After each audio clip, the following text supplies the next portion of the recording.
त्यांच्याकडनं शिकले सपना देशमुख अगदी खूप आता आपण जे शिकणार आहोत ते सुद्धा महत्त्वाचा भाग आहे आपल्या अभ्यासातला.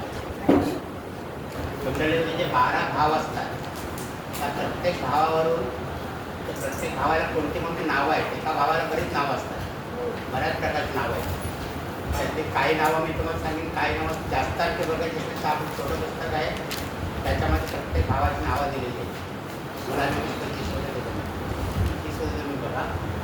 महत्त्वाची नावं आहेत तुम्हाला मी सांगणार आहे. म्हणजे प्रत्येक भावावरून काय काय बघितलं जातं, त्याला कोणते कोणते नावं आहेत, कोणत्या कोणत्या गोष्टींचा विचार आपण त्याच्यावर करतो. आणि प्रत्येक भावाला कारक ग्रह दिलेला आहे. प्रत्येक भावाकरता कारक ग्रह दिलेला आहे.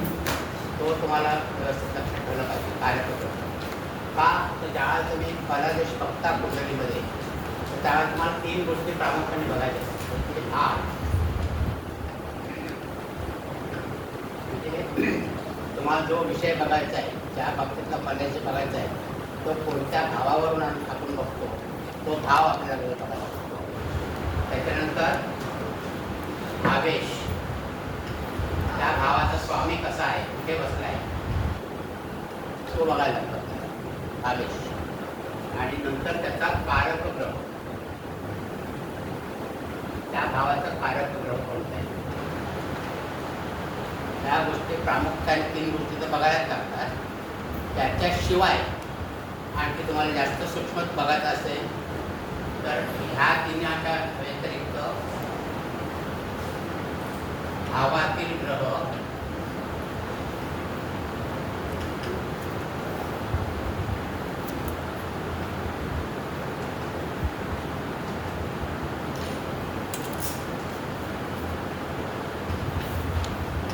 भावावर दृष्टी टाकणारे ग्रह,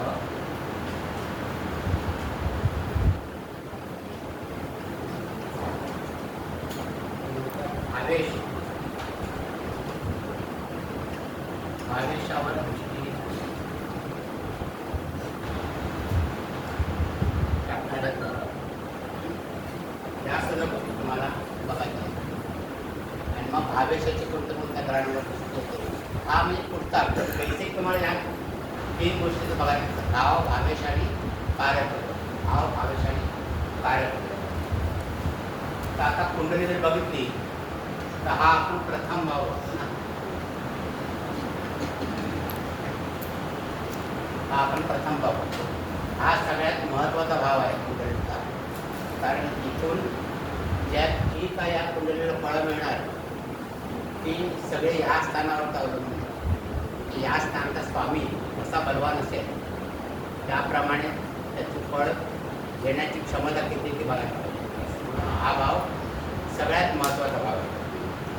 त्याला लग्न भाव म्हणतात.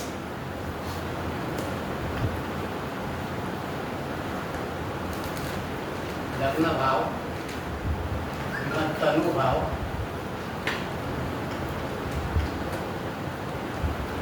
उदय, देह आणि आत्मा. हे तुम्ही सगळं लिहून कशाला घेताय.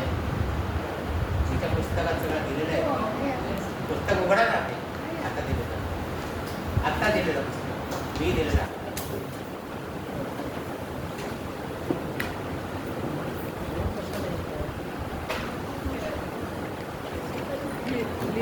भावावर किती नंबरच्या पानावर आहे बघा. 6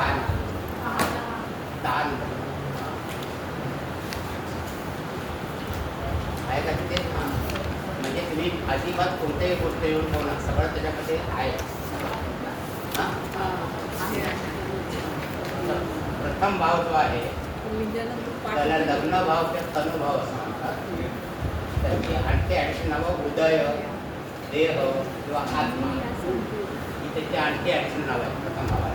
त्याच्याशिवाय जी नावं आहेत ते आपल्या गुलाबी पुस्तकात तुम्हाला मिळतात, जास्त आहेत. पण ही महत्त्वाची नावाची लग्नभाव, लग्नभाव म्हणजे प्रथम भाव आपल्याला लग्नेश आपण तिकडनं बघतो म्हणून त्याला लग्नभाव म्हणतो. लग्नभाव. तनुभाव म्हणजे प्रथम भावावरनं आपण शरीरयष्टी वगैरे आपण बघतो म्हणून देहयष्टी, शरीरयष्टी बघतो म्हणून तनुभाव किंवा देह ही नावं त्यांनी. ज्या ज्या गोष्टी आपण बघतो ती नावं त्यांना दिलेली आहेत. आत्मा म्हणजे कुंडलीचा आत्मा आपला तो हाच आहे, म्हणजे लग्नेश म्हणजे आत्मा.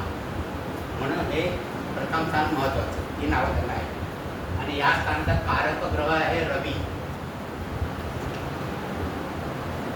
कारक ग्रह रवी प्रथम स्थान.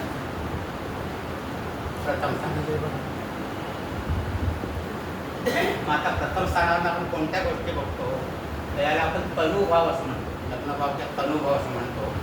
म्हणजे व्यक्तीच्या शरीराची ठेवण, शारीरिक ठेवण, बांधा, रंग, उंची, सौंदर्य, उत्साह सगळं दिलं आहे त्याच्यावर. लिहू नका, पुस्तकात सगळं दिलेलं आहे.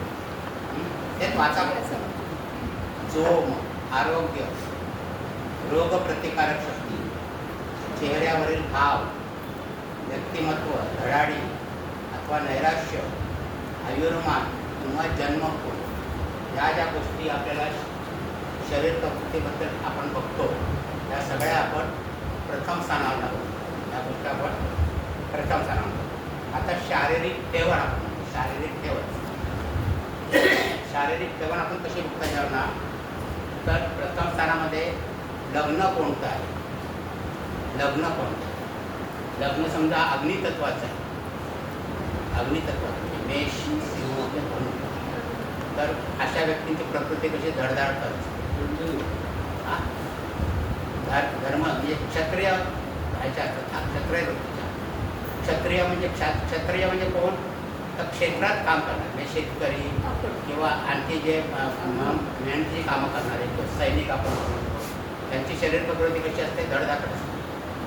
म्हणजे कोणती राशी तिथे आहे, कोणतं लग्न आहे त्याच्यावर आपण बघतो शारीरिक ठेवण कशी असणार. आता काही राशी असतात बघा. आता कुंभ राशी आहे. कुंभ राशीच्या व्यक्ती एक तर उंच असतात किंवा अगदी छोट्या असतात कुंभ राशीच्या. परत मेष राशीचे व्यक्ती जरा तांबून दिसणारे असतात, म्हणजे रागीट असतात ना त्या म्हणजे रागाचा जो आहे. नंतर कन्या राशीच्या व्यक्ती पण उंच असतात, हाईट जास्त असते. मकर राशीच्या व्यक्ती थोडे मोठे असतात. का तर प्रत्येक राशीला बोधचिन्ह दिलं. आपण राशींची माहिती घेऊ त्यावेळेला आपण त्याची बोधचिन्ह बघणार आहोत. बोधचिन्ह. आता कुंभ राशी म्हणजे हातात घडा घेतलेला माणूस, म्हणजे उंची दिसते ना त्याच्यामध्ये. आणि त्याच्यात जर पापग्रहाच्या दृष्टीने बिघडलेलं असेल तर ते व्यक्ती बुटक्या असतो. त्या व्यक्ती बुटक्या असतात. मकर राशीमध्ये काय आहे, मकर राशीला म्हणजे जे ॲव्हरेज हाईट असते त्याच्यापेक्षा कमी उंची थोडी मिळते व्यक्तीला. का तर मकर राशीची बोधचिन्ह आहे मगर, म्हणजे सरपटणाट असतं. बोधचिन्ह मगर. आणि त्याच्यावरती जर कुठल्या पापग्रह असेल तर ते ॲव्हरेज हाईटपेक्षा कमी हाईट असते. असे तुम्ही अवलोकन करत जाता. आत्ता एवढं नका करू, पण आपली राशींची माहिती ज्या वेळेला आपण ज्यावेळेला बोधचिन्हाचा विचार करू ना त्यावेळेला तुमच्या ह्या गोष्टी लक्षात येतील. म्हणजे शारीरिक ठेवण कशी आहे, म्हणजे प्रथम स्थानातली राशी बघितली की तुम्हाला त्याचा अर्थ बघून व्यक्तीचा बांधा कसा आहे, व्यक्तीचा बांधा कसा आहे. म्हणजे मेष राशी वगैरे असेल, आपली राशी धडधाकट प्रकृतीची असतात अशा. आणि मीन राशी वगैरे असेल थोडा नाजूक प्रकृतीची असतात मीन राशी. नंतर उंचीचं सांगितलं. सौंदर्य कसं असतं, व्यक्तीचं सौंदर्य कसं असतं. मग त्याच्याकरता शुभग्रह जर इकडे असेल तर व्यक्ती सौंदर्य, एखादा स्वराशीचा उच्च राशीचा ग्रह तिथे शुभग्रह असेल ते व्यक्ती दिसायला चांगली असते, तेजस्वी असते. दिसायला चांगली आणि तेजस्वी याच्यात फरक आहे. नुसती गोरी असं सांगत नाही, तेजस्वी. इथे शुक्रासारखा ग्रह असेल तर व्यक्ती जरी सावळे असते तर दिसायला ती देखणी असते. पण शुक्र कसा देखणा ग्रह आहे कसा, तर अशा प्रकारे अशी प्रकारे जो आरोग्य, रोगप्रतिकारक शक्ती कशी असेल, रोगप्रतिकारक शक्ती हे सगळं आपण या प्रथम सांगणार. आणि त्या कशा बघायच्या त्या आता पुढे जसं जसं आपला अभ्यास जाईल तसं तसं तुमच्या लक्षात येईल तसं आपण बघतो. फक्त आत्ता आपण असं बघणार की प्रत्येक भावावरणात कोणत्या कोणत्या गोष्टी आपण बघतो, त्याचा आपण आणि ते कशा बघतो ते तोच आपला पुढचा अभ्यास आहे सगळा. चेहऱ्यावरील भाव, व्यक्तिमत्व, धडाडी, अथवा नैराश्य, आयुर्मान किंवा जन्म. मग तुम्हाला सांगतो की आयुष्य स्थानं कोणती आहेत? मागच्या आता 3-8 आयुष्य म्हणजे तुमचं आयुष्य किती आहे आणि 1-3-8 हे पण आयुष्य स्थान होतं. म्हणजे व्यक्तीचं आयुष्य 3-8 आयुष्य स्थान आहेत आणि ती व्यक्ती त्याचं आयुष्य बघायचं ना म्हणजे 1-3-8 1-3-8 म्हणजे हा त्याला अनुभवाचा एवढ्या गोष्टी आपण बघतो.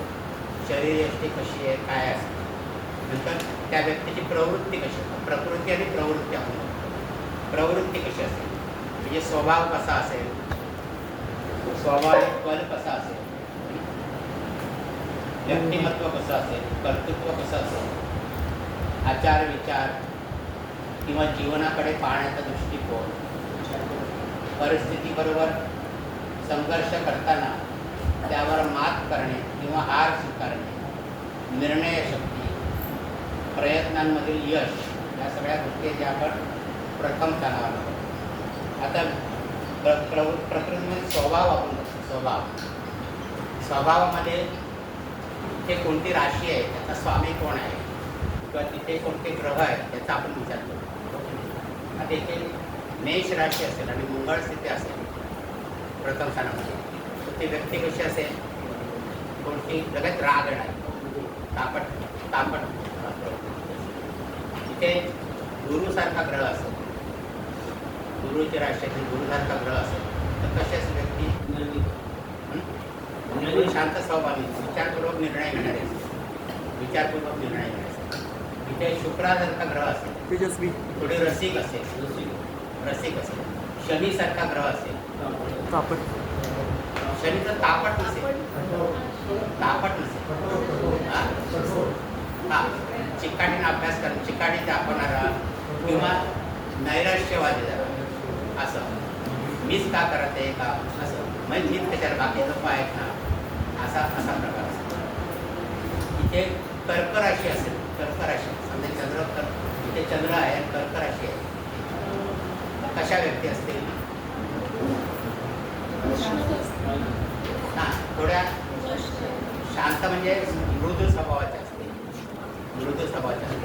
किंवा भावविवश असतील, भावना काय म्हणतात, भावना प्रधान व्यक्ती असते, भावना प्रधान व्यक्ती असते. जसं आपण पिक्चरमध्ये जातो, एखादा प्रसंग असतो अत्याचाराचा इराणवरती, तर ज्यांच्या डोळ्याला अगोदर रुमाल लागतात ते समजायचे कर्क राशीवाले आहेत, हलका कुबत अशा गोष्टी बघायला आवडत नाही त्याच्या. मग त्या समजा या कर्क राशीवाल्या व्यक्ती आहेत. म्हणजे आपण पुढे राशींची माहिती घेणार त्यावेळेला हे सगळे पैलू तुम्हाला कळतील, कोणत्या राशीच्या व्यक्ती कशा असतात. मला नको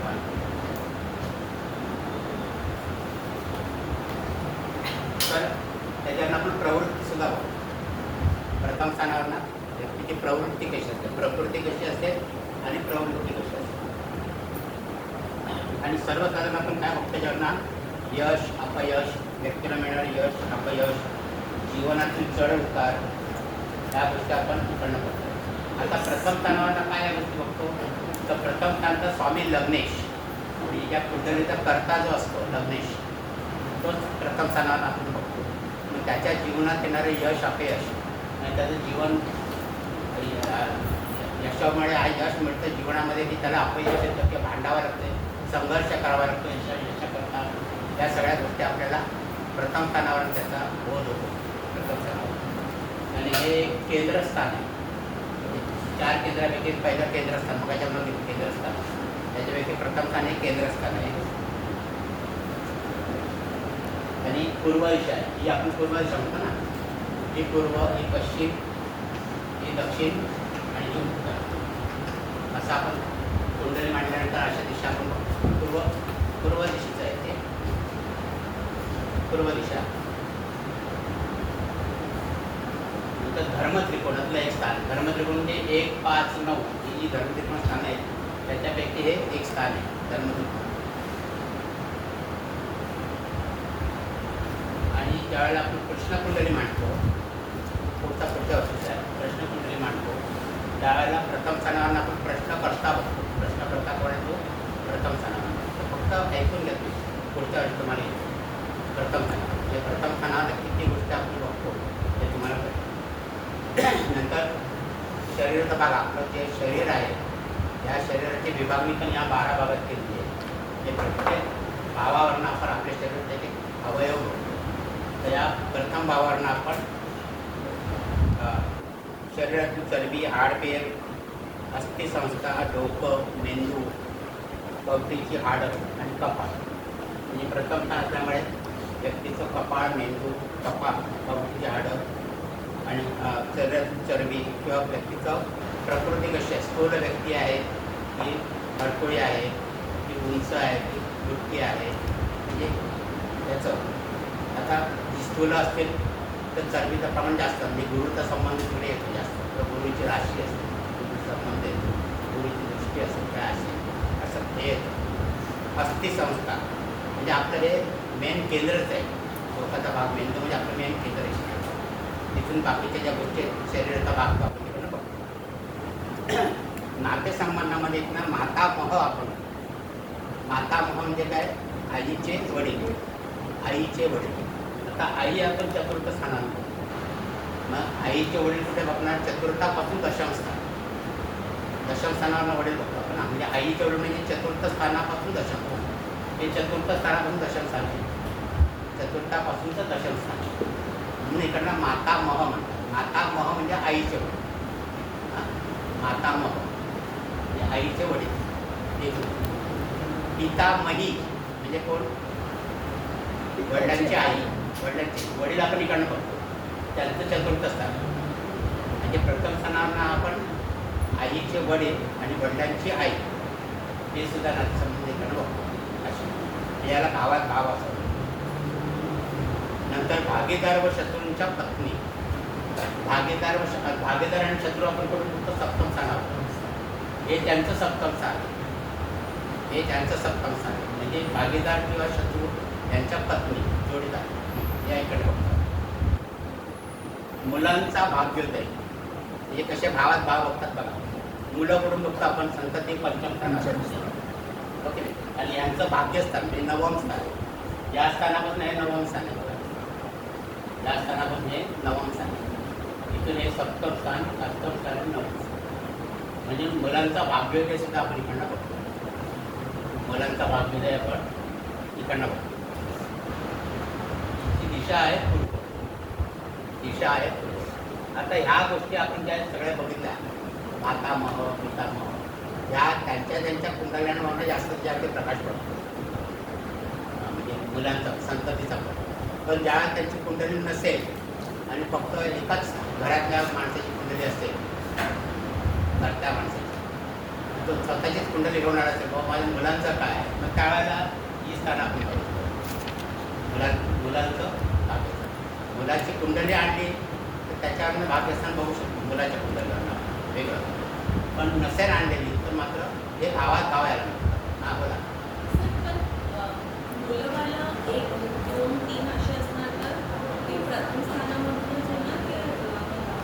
आता संतती बघताना प्रथम संतती इकडनं आहे, द्वितीय संतती इकडनं आहे. एक सोडून एक आपण द्वितीय संतती. पण भावात भाव बघताना म्हटलं, मी कधी म्हटलं तुम्हाला की सर्वसाधारण आपण विचार करतो त्यावेळेला. आता त्यांनी जर विचारलं म्हणजे द्वितीय मुलांचं भाग्यस्थान काय भाग आहे त्याची पत्रिका आहे. पण सर्वसाधारण मुलांचं काय होईल म्हणजे मुलांचं काय आहे भवितव्य तर इकडं त्याच पत्रिका. आता हे मारतात गोबळ सगळं निरीक्षण असतं. हे ॲक्युरेट नसतं. ॲक्युरेट तुम्हाला पाहिजे ते पर्टिक्युलर पत्रिका तुम्हाला त्या आणलं पाहिजे. पण हे भावात भाव त्याच्याकडं कुठल्या भावाने ज्या अडी अडचणीच्या वेळेला कशा प्रकारे आपण बघतो भाव ते आपण बघतो. आणि ही दिशा पूर्व आहे आणि कारक ग्रह रवी आहे. कारक ग्रह रवी आहे. आता इथे जर एखादी कुंडली आपण घेतली तर आपण काय याचा थोडासा दुसरा विचार केला. इथे प्रथम भावामध्ये समजा वृषभ राशी आहे. प्रथम भावामध्ये वृषभ राशी आहे आणि याचा स्वामी कोण आहे? शुक्र. ओके. स्वामी शुक्र समजा इथे आहे, स्वामी शुक्र इथे आहे.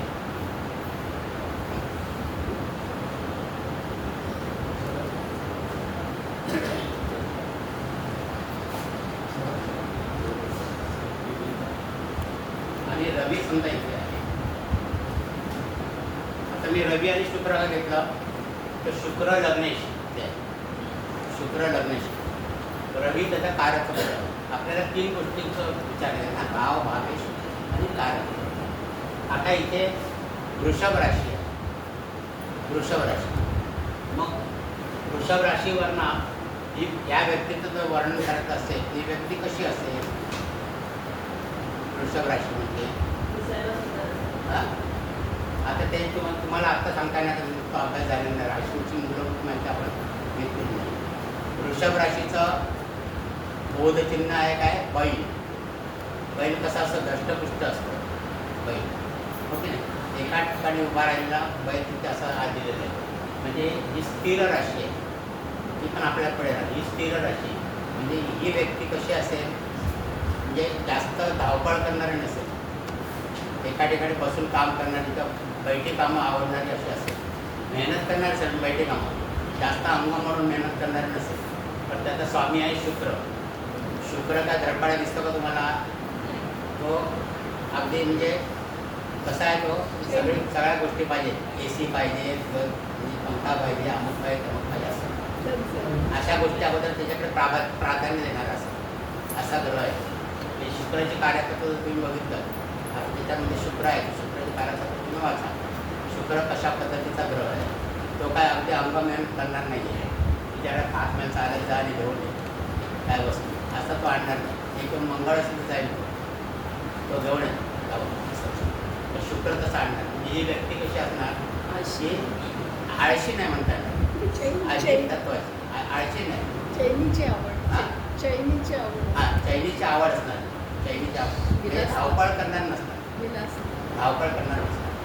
तर सांगितलं बाबा इथे 5 मैलावरती एक ऑफिस आहे, गाडी वगैरे काही नाही जायला, पगार चांगला आहे आणि तुमच्या शेजारी इकडे ऑफिस आहे, पगार कमी आहे, तर ते सांगा मला एक नोकरी चालेल.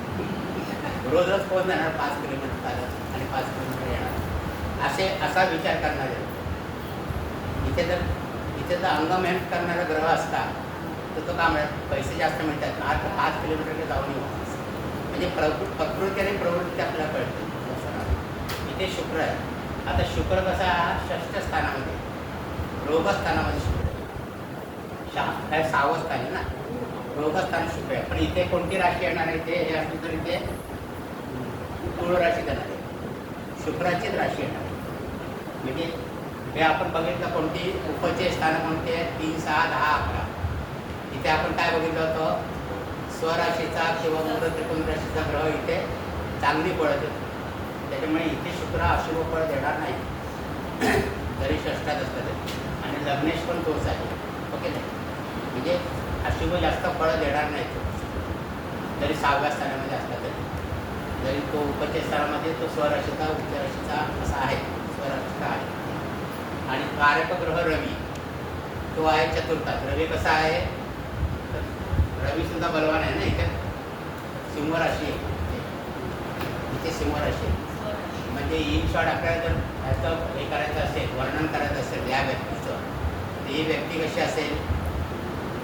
ही व्यक्ती कशी असेल की थोडी छान छोटीचा हे असणारी, काम करणारी असेल, बैठा काम करणारी असेल, म्हणजे बसून काम करणारी, जास्त मेहनत अंग मेहनत करणारी नसेल, बसून काम करणार. शुक्र पण त्याचा 6ष्ठ स्थानामध्ये शुक्र आहे. तो सुद्धा त्याच्या मूल त्रिकोण राशीचाच आहे. हे लग्नेश पण 6व्या स्थानात जरी गेला तर तो तिथे फारशी अशुभ फळ देणार. दुसऱ्या कुठल्या राशी दिसतात तर एखादं अशुभ फळ दिलं असतं. पण हे स्वराशीचंच आहे, स्वराशीतच शुक्र आहे.